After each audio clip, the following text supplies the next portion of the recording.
we're kind of on the edge of a knife now. The term funding program that they put in place in the first quarter has a hard stop. So here's the question. Is the Fed going to destroy the world to prove to everybody that they're right? Because if we have a large bank rollover, we have serious problems in this country. Imagine if we have a shutdown. We don't have a Speaker of the House. So that's, to me, the nightmare scenario for the fourth quarter.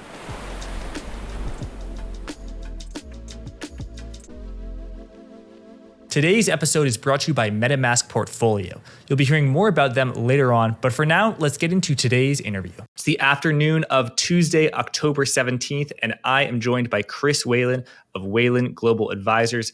Chris, welcome back to Forward Guidance. Great to see you. Always a pleasure, Jack. Most interesting conversation I have. Oh, thank you so much. I feel the same way. The timing is perfect, Chris. On Friday, we had JPMorgan, we had Wells Fargo. Yesterday, we had Schwab. Today, we have Bank of America and Goldman Sachs. So far, of the 6 or 7 major financial institutions that have reported, I believe the term that you used so far to describe the earnings is cautiously mediocre. What makes you make that characterization? Well, on the one hand, the banks have lower credit costs mostly. But on the other hand, it's very clear that the normalization of the bond market and funding costs has essentially taken away a lot of the returns that these banks were trying to capture back in 2021, 22, when they had lots of exposure, but funding costs were zero. Now that we've normalized the cost of funding for the banks, they are more and more trying to increase their yields, but the cost of funds is rising faster than the yields on loans and new securities. The other issue, of course, is that we're not making many new loans. We're going to have a record low in residential mortgages this year, below $1 trillion in production. And the same thing is going on in commercial lending. I sit with the loan production team at the dealer I work with in New York, and they're basically out of business till January. Everybody said, our allocations are full. We'll talk to you next year. For mortgages? For everything. For small balance commercial, for large commercial. If you look 6 months ago, Jack, there were big investors. All the big buy-side guys were buying loans hand over fist. They were buying jumbo mortgages with $5 and $10 million loan amounts, right? They're not doing that today. They're buying twos, if anything. And on the commercial side, because there's such uncertainty as to what some of these assets are worth, a lot of the big buyers have just stepped back and said, well, okay, wait, we're going to see what happens. So, for example, look at some of the marks that the banks are talking about. Look at what Bank of America is talking about on their commercial loan exposures. They basically have cut them in half. And I think that's the appropriate posture for the bank to take. If they get the money back later, great. They can take a gain. But I think for now, when you're talking about urban commercial properties, especially older properties, you've got to be very, very cautious. If you read The Real Deal, which is one of my favorite reads when I have time, they're cataloging all of these restructurings, the foreclosures, everything else. And it's because these assets are underutilized. Walk around New York City. We have lots of tourists, but the buildings are empty. We still have a really significant underutilization of big office buildings in New York, most of the major cities around the country, including the South. You would think Texas and the rest of the South would be different. They're not.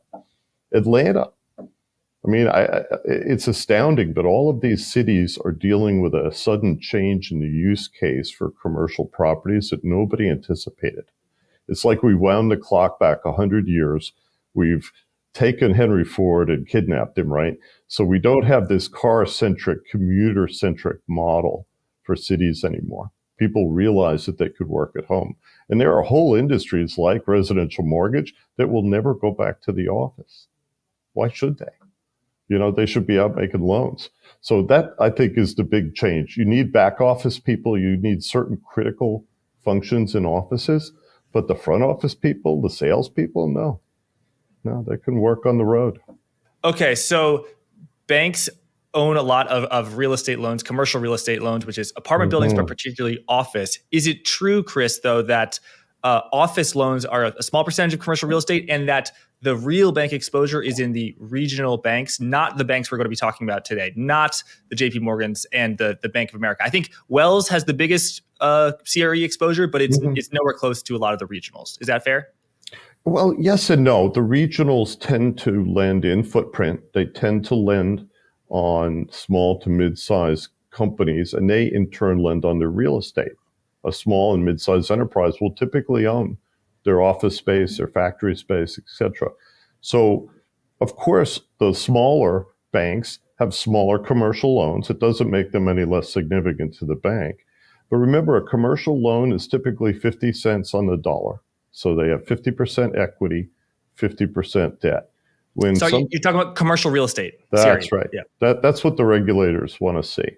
So if the bank decides that a property is impaired, let's say the rent roll is down, they've had to make a lot of concessions to the tenants, et cetera. Basically, they're going to wipe out the equity, but they're protecting the loan, if you know what I mean. And they're going to see what happens. The trouble is that in this market, if we're still talking about Fed interest rate hikes, it's hard to sell those assets. Normally, when banks are trying to liquidate commercial properties or the FDIC is trying to sell dead banks, the Fed has already dropped interest rates because we've had a recession or we've had a financial crisis, and that puts the wind at your back. If you're trying to sell these things, you have buyers out there and they're anxious to buy. Today, if rates go up anymore, it becomes problematic in terms of getting an investor to come in, even on a deep discount basis, to buy that commercial real estate from a regional. So do the regionals have proportionally more commercial real estate exposure than the big guys? Yes, because they don't do the Wall Street business. They don't do the other kind of asset management businesses. Half of JPMorgan is asset management capital markets. It's less than half bank. Same thing with Citi. So yes, the business models are different. Proportionally, the commercial real estate is a bigger asset class for smaller banks, but that doesn't mean it's a problem. It just means that you have to be cognizant of it, and you have to look at each bank because they are all chopped salad. Each one of these banks is different. People always go on and on about Bank OZK, the old Bank of the Ozarks. Yeah, they tend to lend on development loans. By the time the building's built, they're out. So, it depends on where you are in the life cycle of the asset. Are you lending for construction? Are you lending, again, the front for development purposes? Or are you holding the mortgage on a finished property?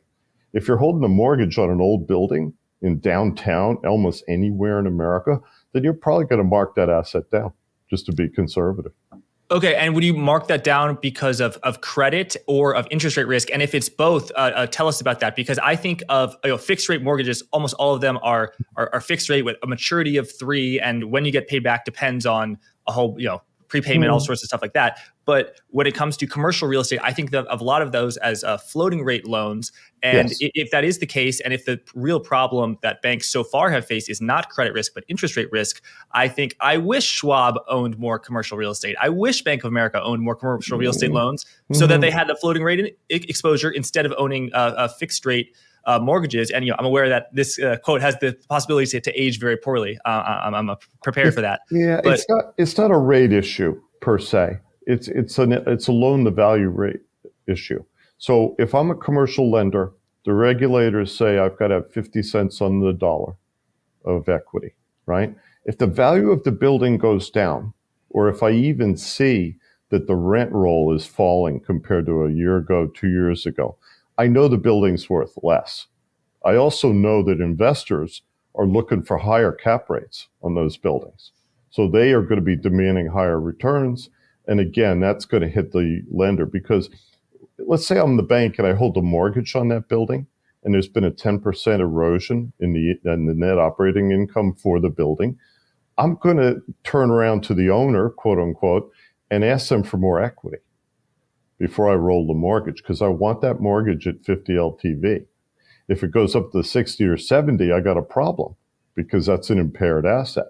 And I've got to probably put it under special mention and other types of labels that they use for assets where they're not sure if they're going to get paid back. So that's the issue, Jack, is that if you start seeing economic deterioration in an office building or any kind of commercial building, you know that when that loan comes up, the bank is going to want more cash. And remember, these are often interest-only loans. There's no amortization of principal here. So if you've got an interest-only loan that you assumed was going to be rolled at the end of the 7 years, for example, and all of a sudden the building's worth 20% less or more, you got a problem, because if you don't put more cash in, the bank's going to put the property up for sale. And then what do you do if there's no buyer? You see, the bank doesn't want the property, but on the other hand, do they want to carry you at a 50 or 60 LTV on that loan, knowing that the property may lose more value next year, year after? That's the problem right now. And the only way to fix this is for the Fed to drop interest rates. But you and I know that's not going to happen tomorrow. No, it's not going to happen tomorrow. And it's not going to happen on November 1st, nor in December. So how I think we're talking about commercial real estate as a risk, and it has been a risk for a long time. But I think it's important to underscore a point, Chris, that you've been making, that is, so far for a lot of banks, credit is not an issue. And we've seen normalization of delinquencies, defaults, charge-offs, to 2019 levels, not above something. So if delinquencies go from 10 basis points to 60 basis points, it's delinquencies going up 6 times, up 500%. Mm-hmm. But it's still 50 basis points, which is, banks can deal with that. Indeed. And you've seen this, especially in a lot of the commentary about auto loans, credit cards. Everybody's going, oh me, oh my, look, there's $1 trillion worth of credit card loans again. Well, the trouble is that there's probably 3 trillion, 4 trillion worth of unused lines that the banks want you to use. They'd be happy to have more utilization of credit cards. Also, if you adjust that number for inflation, we're actually using less credit than we were 10 years ago.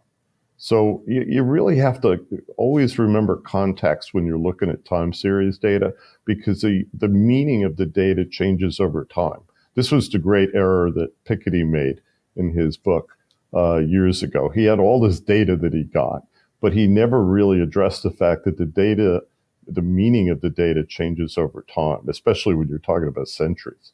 So that's really the issue. We are not even close to having a crisis on the consumer side. And this is why I've characterized this as a silent recession, a silent crisis, because it's mostly loaded on the commercial side and you don't hear about it. These are professional owners on both sides of the table. You get the bankers, you get the developers. And what they typically do is either extend the loan if the value of the property hasn't been impaired too badly, or they may have to restructure the thing and just wipe out the equity and start again. They turn the debt into equity and they try and lever it up again. But in today's market, you're not going to be able to get as much leverage under a commercial property as you could 3-4 years ago. Not even close. And the cost is going to be much higher, double digits in some cases. And at what point does this become an issue, or at what point am I going to be reading about this or seeing this even in bank reports? Because looking through the Bank of America report today, the charge-off rates for commercial loans, including commercial real estate, but all commercial, is 9 basis points, which is pretty close to zero. I'm aware that credit is lagging, but if these issues are so big, how come we haven't seen it, and when are we going to see it? Oh, because the banks are going to slow walk these situations as much as they can. I've been writing about a situation with Texas Capital Bank where they've taken a significant hit on a Ginnie Mae issuer that failed last year. Now they're suing Ginnie Mae because they believe that they were given a firm understanding that they could lend and be protected.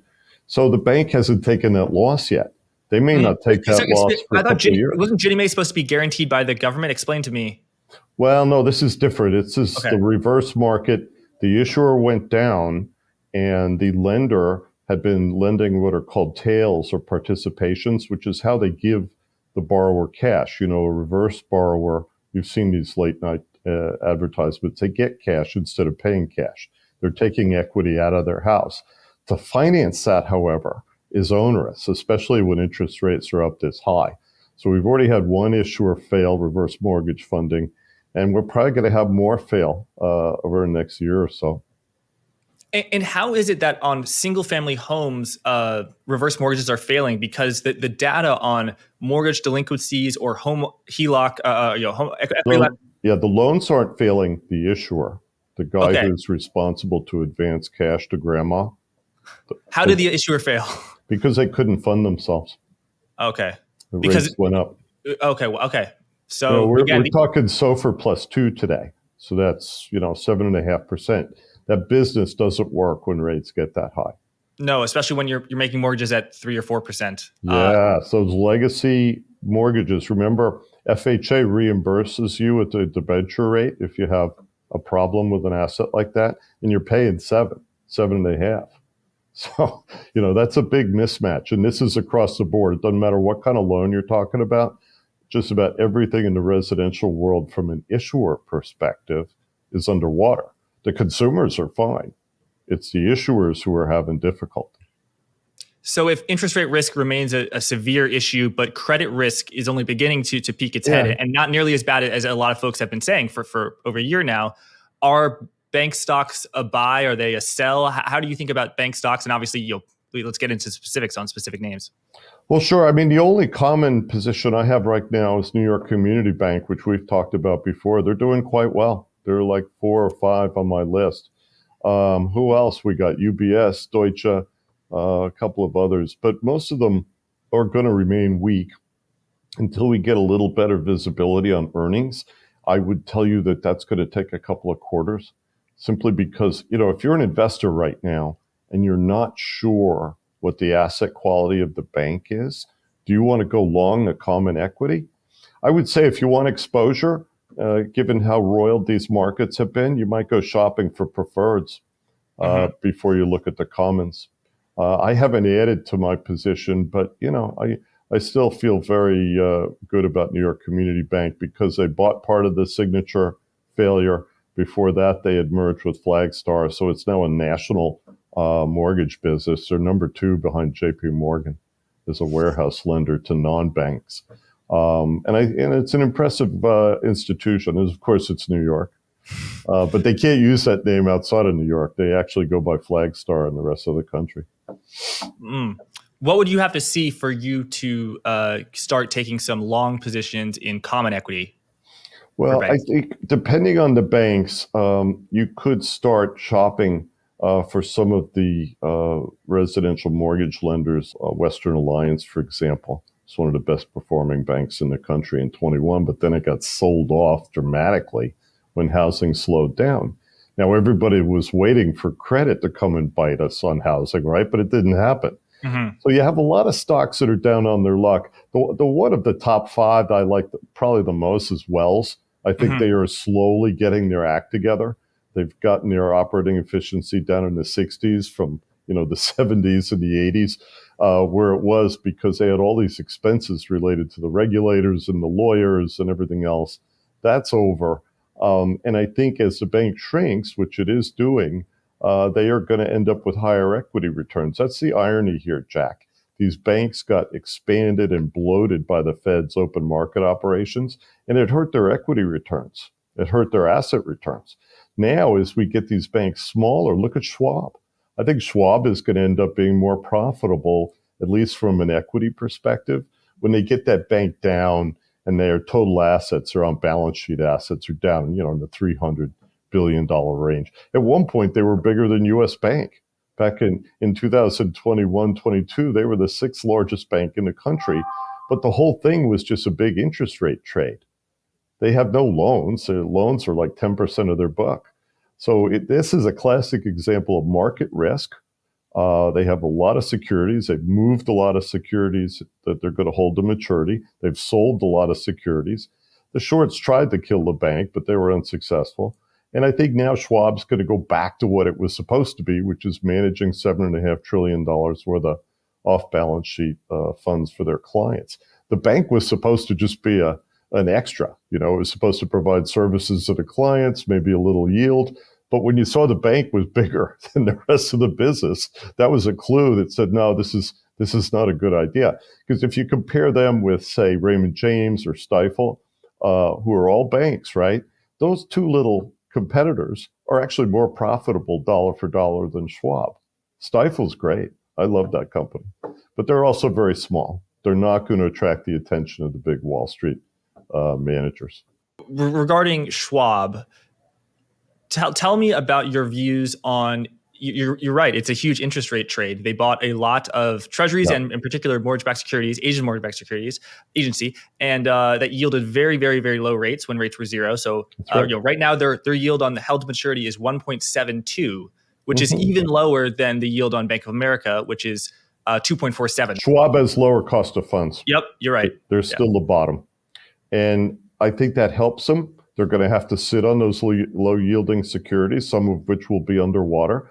But, compare Schwab with Silicon Valley Bank. The guys at Schwab, I think, have very astutely managed the business. Did they let it get too big? Yes. Nobody thought interest rates would go up. We all got lulled to sleep. So or go up by 500 basis points. Right. So the guys at Schwab got caught off base, but at least it didn't kill them. It may hurt their returns going forward for a few years until they can reprice that book. But frankly, I think Schwab is out of the woods. Now, having said that, imagine if we have a shutdown in about a month because we don't have a speaker in the House. And imagine that we have a serious problem with one of the big banks. Given the current interest rate environment, there is no way that the FDIC can sell another failed bank. There's not going to be a buyer out there. So the only thing that will be, doable is that the Fed will have to capitulate and they'll have to drop interest rates pretty rapidly. You don't think Bank of America or JPMorgan can buy another one? No, I don't think they would let them, number one. And number two, I don't think they would want to. They're too big. You need to have the second group, U.S. Bank, Truist, those others, PNC, they can all buy things tomorrow. And I think that's where the FDIC would go. But again, will those banks say yes?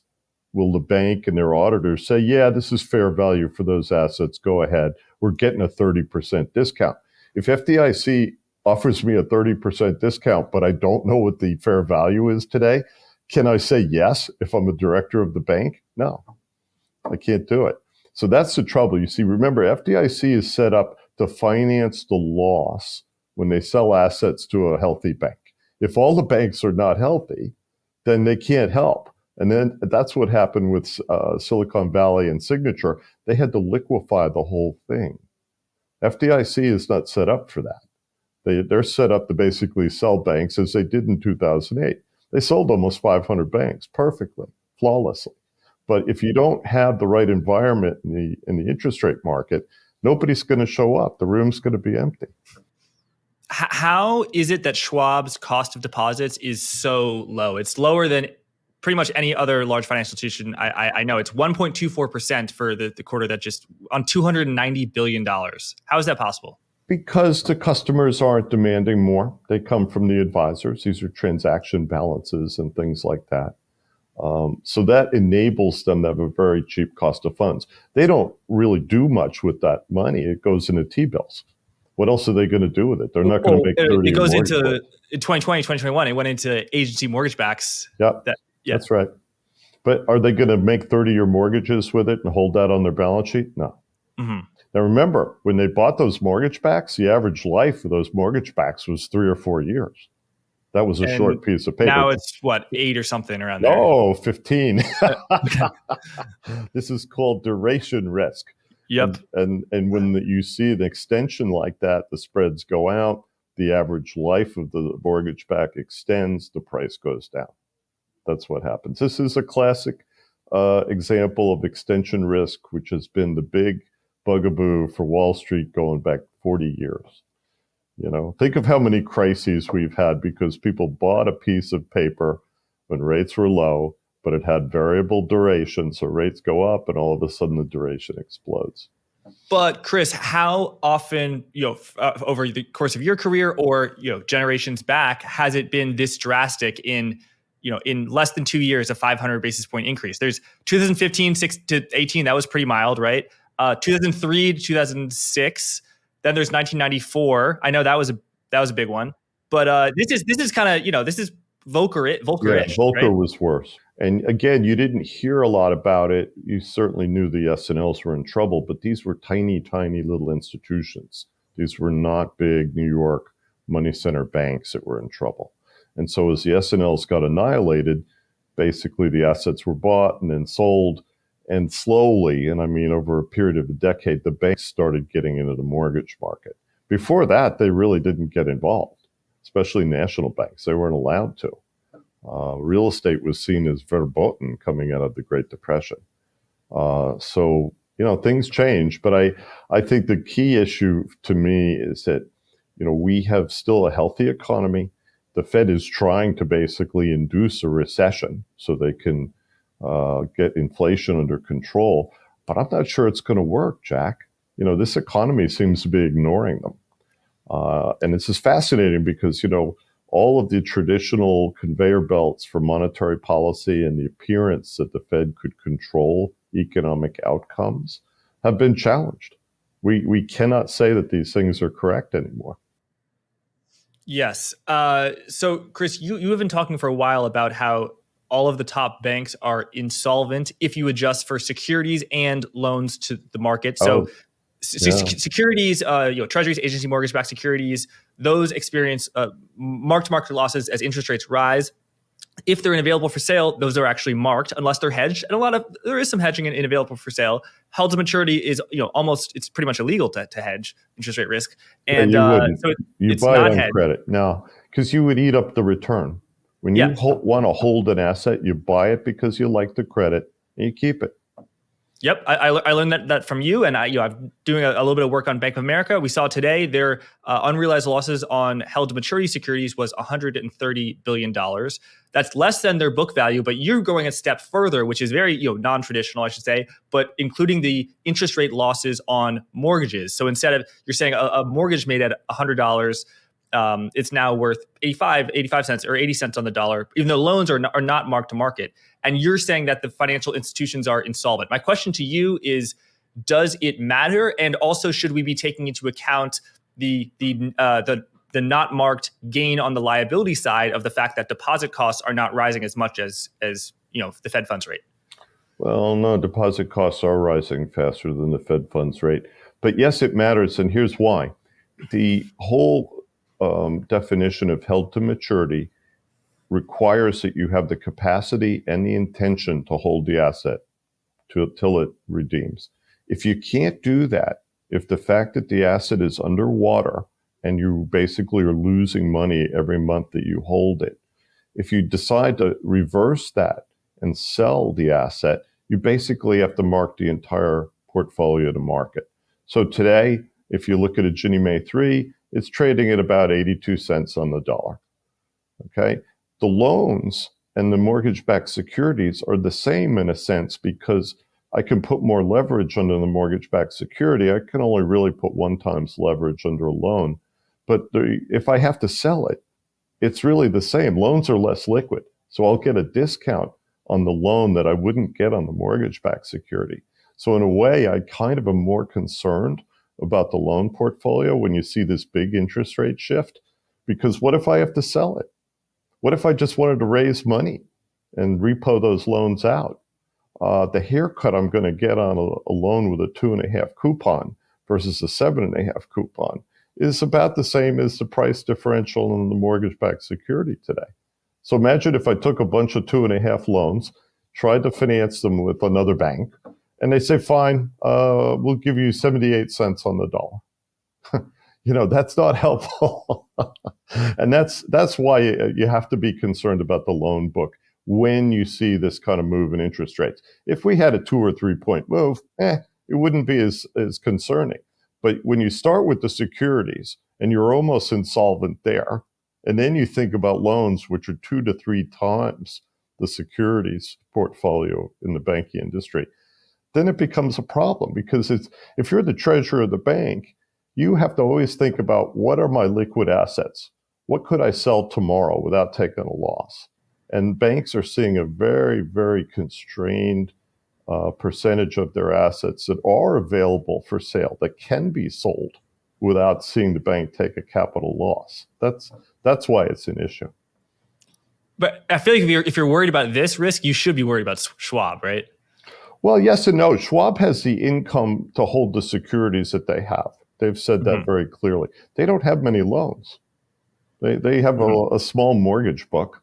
And again, you probably have a similar profile to those loans as you do in any other bank because they were originated during that same period. It would be nice if they had been smart enough to sell 2.5s when they were originated because, they could have sold them for 104 during the great ease. But today, the market for those loans is very different. You don't see people paying big premiums for new or used loans at all. But so if Schwab does have the earnings power, you say, to fund those low yielding securities, who doesn't have the earnings power? Bank of America. Despite the fact that their revenues were up, they're still a highly inefficient institution. And they need to cut a few points off of their efficiency ratio. Same with Citi. Citi is still in the high 60s. And again, you don't like to see that. When Jamie Dimon bought First Republic, he got a big bump. He actually reported an efficiency ratio last quarter of 49. And everybody knew that was a little too low. But still, Jamie has kept his bank in the mid to high 50s for years with expense management and also very strong earnings results. The other banks have to pick up the pace if they want to compete with him. He's still trading at 1.5 times book. A lot of these other banks are trading below book. That tells you what you need to know, Jack. Yes, and the reported book value does not take into account held to maturity. No, that's right. And this is one of my favorite pet peeves, as you know. Everybody goes on TV and they talk about how high interest rates are good for banks. No, they're not. Because the issue we just spent the last 10 minutes talking about is you should subtract the mark-to-market losses from book value because that tells you what you've got. If you were trying to buy that bank tomorrow, that's what you would do. You would subtract the mark-to-market losses and you would come up with a net value for the equity, and that's what you would pay. Today's interview is brought to you by MetaMask Portfolio, your one-stop shop to manage your crypto assets and access a range of Web3 services all in one place. Overseeing your crypto assets across different wallets and networks can be very complicated. MetaMask Portfolio solves this by giving you the reins to manage your crypto from a single decentralized application, or dapp. Just connect to MetaMask Portfolio to get a bird's eye view of all your coins, tokens, and NFTs, and you can easily buy, sell, swap, bridge, and stake crypto assets at competitive rates right within the app from a vetted list of providers. No more jumping between dozens of sites and apps. MetaMask Portfolio lets you do more in Web3 your way, giving you secure and convenient access to a wide range of features and services all in one place. Manage your portfolio your way with MetaMask Portfolio. Click the link in the description of today's episode to get started. Thanks, let's get back to the interview. So, Chris, we know you're not terribly bullish on a lot of these banks, to put it mildly. Are you bearish on them? If you think so many top banks are insolvent, I wouldn't be why not be bearish? I wouldn't be adding to common equity positions on these banks. I don't expect any of the big ones to fail, but I think that the equity needs to go down to reflect the true book value. So if in the meantime you want exposure to them, go look at the preferreds. You're higher up the capital structure. You won't get your feet wet, hopefully. And you may see some of these banks have to raise common equity eventually. So keep that in the back of your mind. I mean, between the idiocy coming from the regulators with the new Basel proposal, which I hope is going to get shot down, and then the market risks that we've just been talking about. If you're a banker, Jamie Dimon was talking about this. He's going to potentially have to go out and raise a lot of equity, or he will sell a lot of assets. And I suspect it's going to be the latter. So what you want to see, if you're out trying to, window shop banks, you want to look for management teams that are addressing this issue with a great sense of purpose and urgency. You want to see people selling low coupon assets, reinvesting the funds in higher yielding assets. And those are the ones who have the capital to do it. Jamie's been reporting almost $1 billion in losses every quarter from security sales. And that's just because he's trying to get this stuff out of here. He's starting to securitize a lot of his mortgage assets. Jamie's the biggest servicer in the country. Most people don't know that. He's the biggest residential servicer in the country. He surpassed Wells Fargo a couple of quarters ago. And again, Wells is getting smaller. They're headed out the door. They don't want to know about mortgage risk anymore. They're going to look just like Bank of America. They don't buy third-party production. They just take loans that are originated in their system. And JPMorgan was the gold standard for interest rate risk in terms of not buying all this long-duration stuff. That's right. They have a reasonably small portfolio. It's a couple $100 billion. They have to own some. Those are jumbos. Those are loans from their customers. Very high credit quality. 50 basis points of servicing, by the way, which is very nice. So he loves those assets. He loves being a warehouse lender to smaller banks and non-banks. First Republic was a client of JPMorgan. They were their clearing bank, and they also financed their loan production. Chris, what's going on with Goldman Sachs? They're taking a lot of losses on their ventures into the consumer banking space from 2018 to 2021. They're exiting that business. You're seeing a lot of reports, maybe not in the Wall Street Journal, but in places like the New York Post, about perhaps some partners being very dissatisfied with the CEO, David Solomon. He's was into DJing. He's now announced that he's retiring from DJing on the side to focus on the banking. And they just reported a quarter. They took a few, I'm not going to make a mountain out of a molehill, but they took a little bit of losses in private equity and then real estate. Yep. They also wrote down their intangible value, goodwill in Green Sky, which I believe is their consumer loan business. So yeah, adjusted, their return on equity is not great. What's going on with this, historically legendary institution? I think that their effort to move outside of the two traditional silos that they've had, which was capital markets and what they call asset management, was just doomed to failure. They didn't do their homework. Growing a consumer bank is about the most difficult thing I can think of, because the regionals we were just talking about, they go after that business hammer and tong. They want small and mid-sized enterprises. They want the owners of the small and mid-sized enterprises too. They want their deposits. They want their investment business. So Goldman going into that marketplace against the Schwabs and everybody else, I think it had a low probability of success. They have refused to think about transformational transactions, for example, buying a bank. But if you look at all the money that they've lost over the last couple of years with these so-called organic strategies, they could have bought a bank. I wanted them to take a look at Key, because Key is a big commercial real estate player. They love real estate.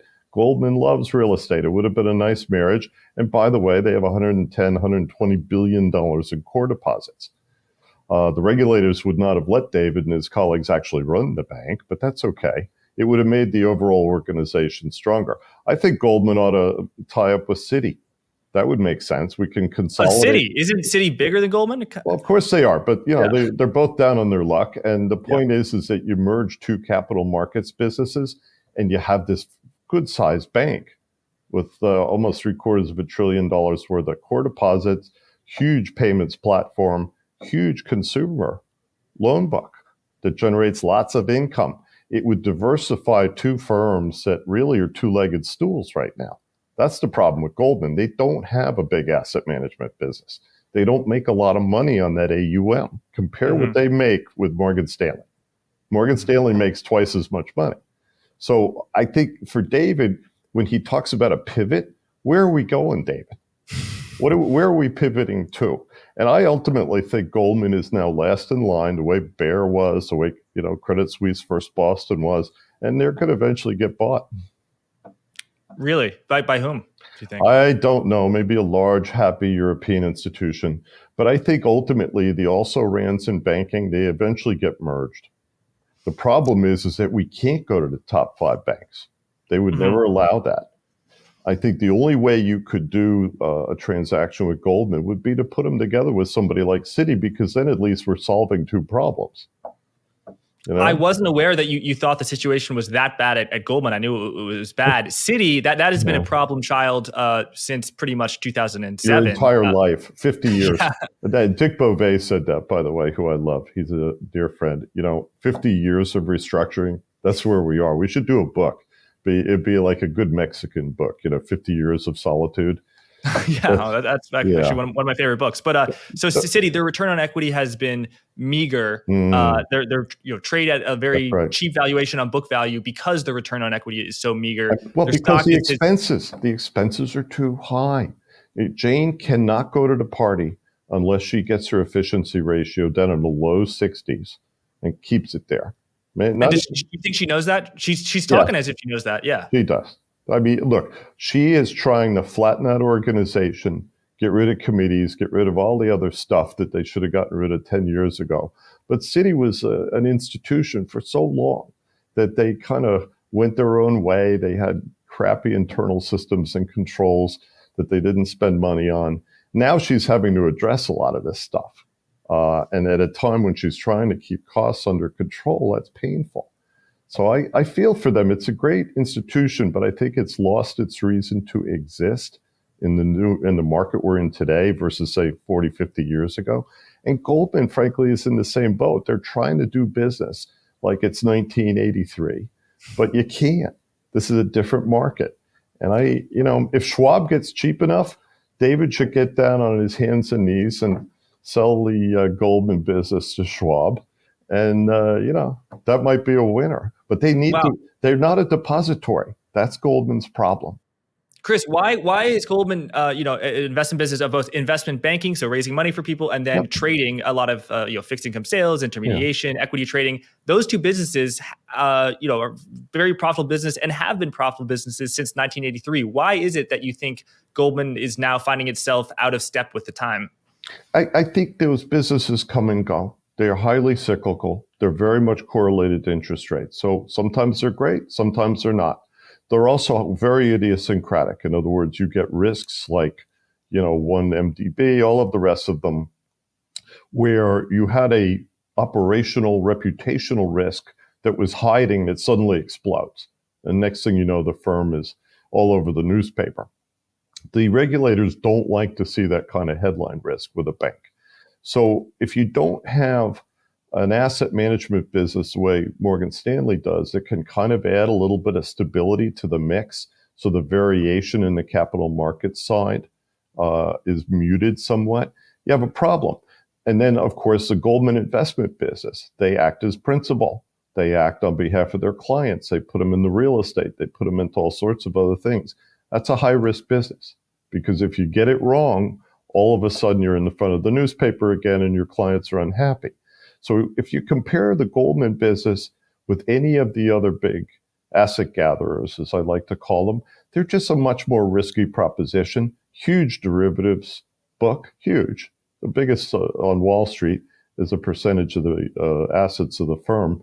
And then you also have to remember that they're constantly being dogged by regulatory and other issues that are hiding and then suddenly emerge one day. Lastly, funding. Goldman has no comparative advantage in terms of funding.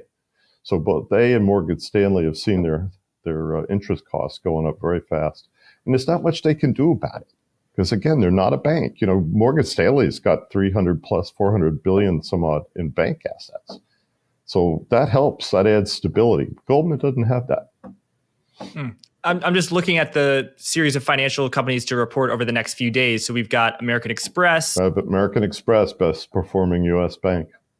A little shy of 5 times book value.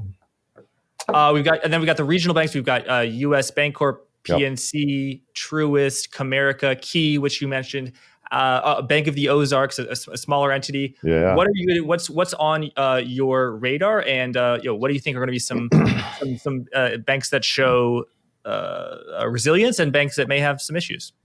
U.S. Bank is digesting the acquisition of Union Bank of California from Mitsubishi UFG. That will take them a few more quarters. But I expect to see U.S. Bank fall back into place behind JPMorgan in terms of their overall performance. So if you like the organization, you want to buy it cheap, this is when you do it because they're trading around book. They've taken a bit of a hit. And again, it's because their results are just not as good as they were before the acquisition. And I think investors have to work through that. PNC, I expect good things from them. Very interesting institution. They're kind of picking where they want to get involved and where they don't. They've managed to avoid a lot of Wall Street exposure. Truist, I love BBT. I was not a big fan of the merger with SunTrust, and then they came up with this ridiculous name. Yeah. I think they should go back to BBT immediately. But overall, they are getting better. They're slowly working through the expenses from the acquisition, and again, they should be very well placed because the big guys can't buy anything. They're all basically in the penalty box. Even Jamie took First Republic because nobody else was going to buy them. He had the collateral. He was the clearing bank for them. That's it. Same as Bear Stearns, by the way. The others, they could buy something. I'm not sure they would let Jane buy something because she doesn't have enough capital. Mm-hmm. Isn't U.S. Bank having some capital issues with if you adjust some capital ratios? I've seen people say that their capital ratio is quite low. Yes, again, because of the acquisition. They are going to get smaller. You're going to see U.S. Bank head back down towards $500 billion, I would say, as soon as quickly as they can. Remember, when they closed that acquisition and they got all those California branches, they were suddenly the second largest bank lender after JPMorgan. Right, but California is not a place you want to be. Well, yes and no. I mean, at least you can foreclose in California. You can't do that in New York. The New York mortgage market's going back into deep freeze. As long as we have crazy people in Albany who don't think that people should pay their bills, this is going to be a problematic state for lenders. There are a lot of mortgage lenders that will not do business in New York. If they pick up conventional assets from New York, they sell them. That's not good. There's a 10-point difference between non-performing loans in New York and California. Because you can foreclose them for California, but you can't in New York. I didn't know that. Is that why Signature, the failed Signature Bank, is that why their assets are having trouble being sold? No, it's a more complicated matter. Yes, the rent control legislation that was passed in 2019 is not helpful. But more importantly, the whole category of rent-controlled real estate is now out of luck because Signature was one of the few banks that were willing to lend on it, that was willing to provide letters of credit and other services for the landlords that own those properties. They don't want anything to do with it.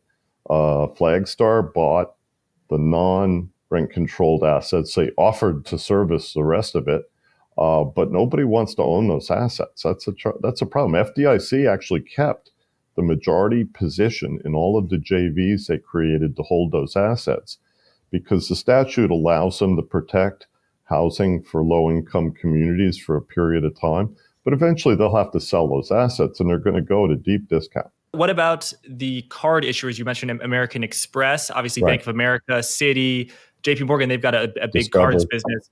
But if you say the economy will continue to hang in there and that net charge-offs will remain in 2019 levels and they're getting those higher rates, what do you think about an institution such as Capital One or those other businesses that are very dependent on credit cards? If you want to buy quality in that space, you start with American Express, then you go to Discover, then you go to Capital One. The reason is not that Capital One's bad. They are actually very good at managing that card business. They haven't been so good at getting into other businesses, which occasionally they do. And then auto or auto, oil, they were into all sorts of things. Oh, I didn't know oil. But then they left quickly. So I think the way I would put it is the best in class is American Express. When you see that bank trade down to 4 times book, you definitely want to look at that as a long-term holding because they're small, they're well managed, they turn their assets quickly. It's like a non-bank with a bank license. They have a non-bank mentality, which is good, and then they have very cheap funding relative to some of their competitors. So. It speaks for itself. If you just look at the performance of that stock and how long they've been trading at that very high multiple, it kind of tells you what you need to know. Mm-hmm. What about private equity? I talked about BlackRock. There's also Carlyle, Apollo. A lot of people saying private credit is going to replace banks because private credit, it's much less regulated. It is shadow banking, and if they have a credit issue, they can just hold on to the loss. And there's the risk of a bank run if it's a closed-end fund, I guess, is zero if it's a closed-end fund. I think there's too much money running around private equity land so that they say things like that, which are silly. I'll give you an example.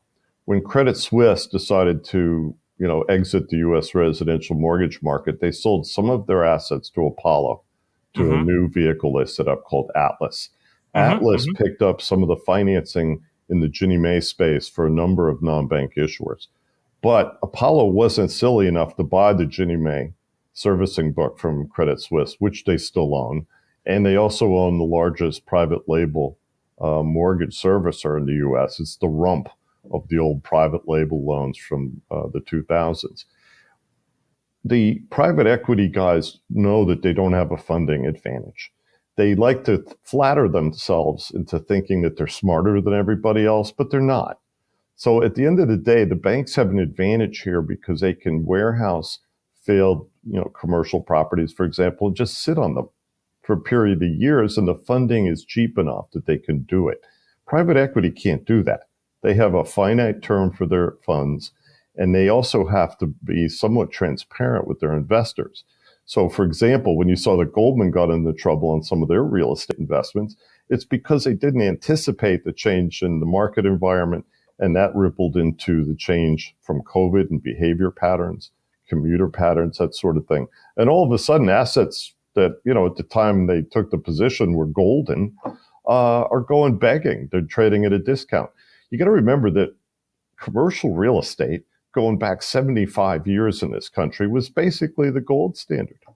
They would finance them with interest-only loans. At the end of the 7-year or 5-year period, they would roll it. The value of the property would go up. They would take some equity out, and they would refinance it, right? Now you're in the opposite situation, where the mortgage comes up, you've got to put equity in to get it back up to 50 LTV, and then they're going to roll it at a higher interest rate. That's what's so tough. That's why you're seeing all these headlines about foreclosures in commercial properties. Because if I'm the owner, quote unquote, and I'm heavily levered, I look at the numbers, I look at the rent roll, and then I talk to the bank, and he says, well, Chris, you got to put another 10, 20% equity into the deal. And I say, no, here's the keys. So, whereas we had jingle mail with residential properties back in 2008, now you have the owner of a mall handing the bank the keys. So a different sort of situation. And this is why you don't hear about it, Jack, because for every one of these things you read about in the industry press, there's 5 more that are going on that nobody's talking about yet. And so do you have large concerns about banks that are heavily into commercial real estate, such as KeyCorp, such as, I think, Western Alliance, Bank of the Ozarks? Well, Ozarks not so much, because they tend to get, they keep the exposures they want and get out of the rest. The bigger banks don't have as much of a choice because they're hunting for really big assets, and they're competing with other banks for those assets. So the returns tend to be lower, and there is a lot of credit risk. So it's idiosyncratic. You're going to have to go through each one of these banks, Jack, and see where their exposures are. There are firms that do that research. It's quite expensive. And that way you can start to put together a picture.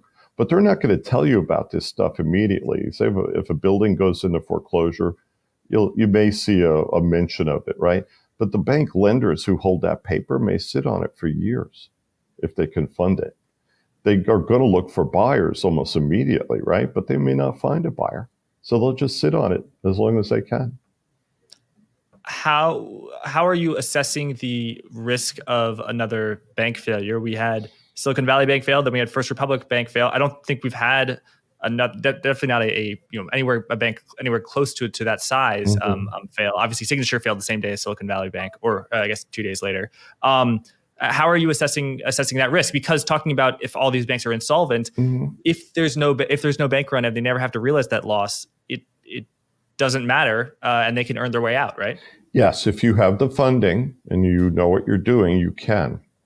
But what I would say to you is this: we're kind of on the edge of a knife now.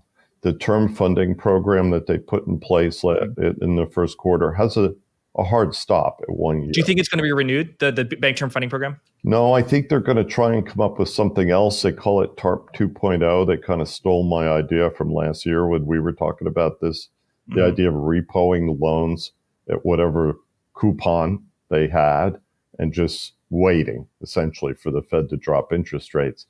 But something's going to have to happen, because if they don't provide some mechanism to fund these assets, I think other banks are going to get in trouble. And the flexibility of FDIC and the Treasury to respond when a market is not willing to buy assets at a deep discount is very limited. We can't liquefy the entire industry. Our whole system is dependent on the fact that FDIC will take the loss when they sell the assets, right? But somebody else will fund the rest of the transaction, and off they go. And by the way, they take the deposits and they take care of them. So that's, that requires rates to fall. And normally when you're having a bank crisis or a credit crisis, the Fed has already dropped interest rates. Mm-hmm. But in this case, the Fed is still searching for their virtue in terms of... because we don't have a credit crisis, as you said. Not yet. They're going to see if they can create one. So here's the question. Is the Fed going to destroy the world to prove to everybody that they're right?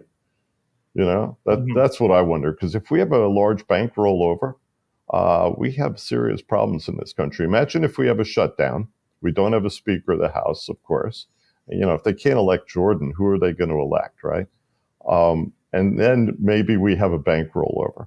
That's, to me, the nightmare scenario for the fourth quarter.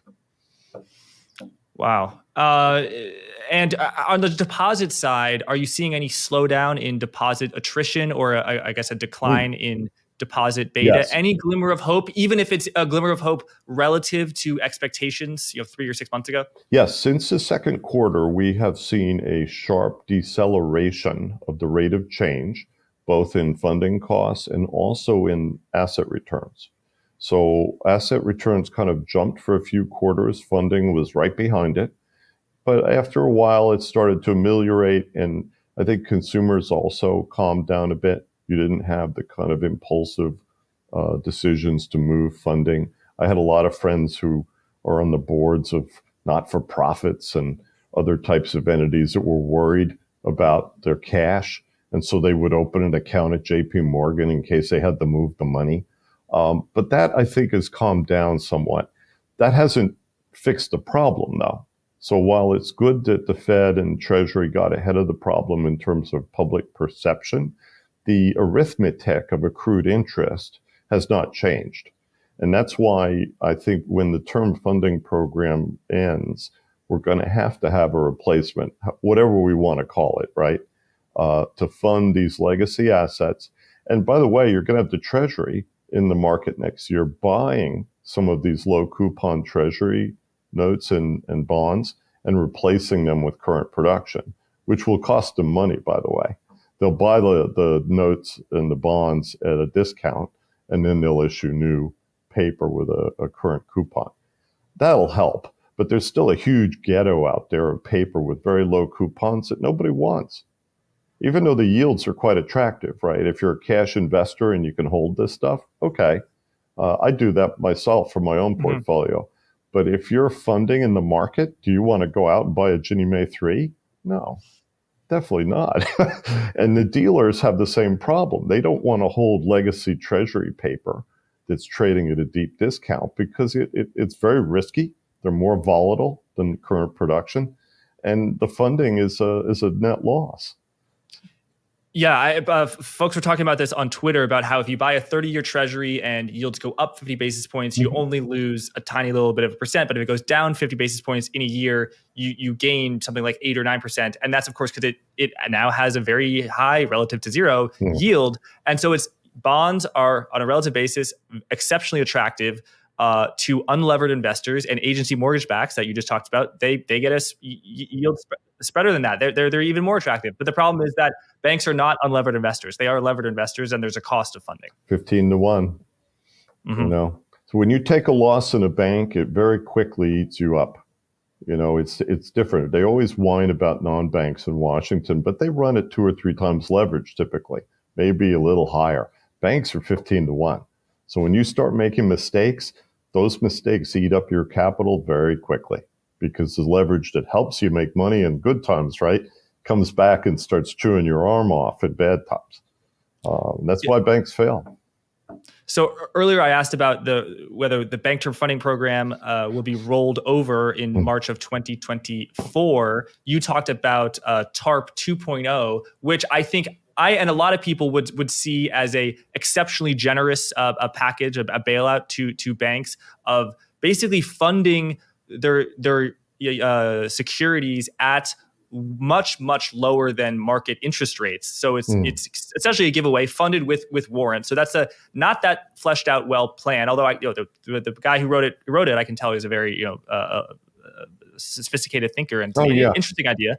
But Treasury often takes warrants in return for public funding. If you go back to the bailout of GM and the GSEs, they did take a warrant position, which I think is appropriate to compensate the taxpayer.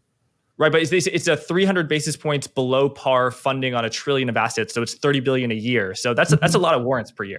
Well, if you fund the asset and you take whatever the coupon is, I think that's a fair trade.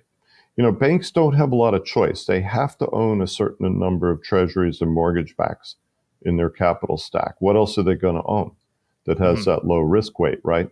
But the problem is, even though a Ginnie Mae has a zero risk weight, it has a very high risk in terms of market risk. Especially when interest rates are at zero. That's right.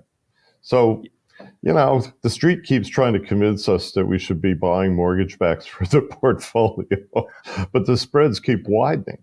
So unless you're the Bank of Japan or someone like that who has a very long-term view and who basically says, fine, the paper's cheap, I'm going to buy a bunch of it. And they don't have to fund themselves in the marketplace. Anybody else who has to actually look at interest rates is in trouble. And across the board, whether you're talking about munis, autos, all of these asset classes are bumping right up against their cost of funds. So if you're a dealer, I sit next to our muni trader, well, what the hell are you going to do? You might as well go home. Yeah. So I just want to clarify. So you think that if the Federal Reserve were to re-up and roll over the Bank Term Funding Program in March of 2024, you think that wouldn't be enough? They need something more like TARP 2.0? No, it's not that it's not enough. It would be helpful. If they don't do it, we will have problems. I think the reason that things quieted down was that they threw the funding out there and they said, here's the money, take it. That was helpful. The Fed had to lend a couple $100 billion to the FDIC too, because the FDIC didn't have the cash to fund 3 bank failures in a quarter, big banks. So something is going to have to happen, Jack. I don't think that's any question. What it'll be, I don't know. But isn't it ironic that we're talking about this and then the same regulators are going to come in and whack us with higher capital requirements for these same banks? Makes no sense at all. One of my final questions is you and I, we've been talking about for a while, over a year, how the surge in short-term interest rates is unquestionably bad for at least some banks. What about the recent extreme bear steepening of the yield curve, where short-term rates have not really gone up that much, but long-term interest rates have gone up? So if banks borrow short and lend long, that is just good for their net interest margin, but it may also be bad for their book value. So do you think that the recent bear steepening over the past, let's say, 2 months has been good or bad or neutral for banks? They are not typical, banks are not typically buyers of long bonds. They might have some in the portfolio, but it's going to be relatively de minimis because that's not their business. That's for a different kind of investor.